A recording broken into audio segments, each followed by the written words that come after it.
Okay, so once they're all in the dot loop, the items that I need, I'm going to walk through and see which ones I don't need. So the electronic signature, you're always going to need that, especially if you're dealing with dot loop. Your customer information form, that's a requirement on every single transaction, buyer or seller, so we're going to leave that in there. The buy-sell agreement, that is the actual contract, so we definitely need that one in there. Dual agency in this case is not really crucial because I don't have the listing. It's best practice and good practice to go ahead and have them sign, so I'm going to go ahead and leave that in there. It's one signature, it's super easy to handle.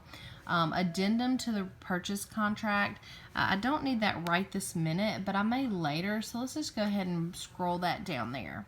Our response to inspection, same thing. I will need the response to the inspection if this goes pending and they decide to have a home inspection. That's how we will respond after the home inspection. We'll use that form. I'm going to leave that in there for now.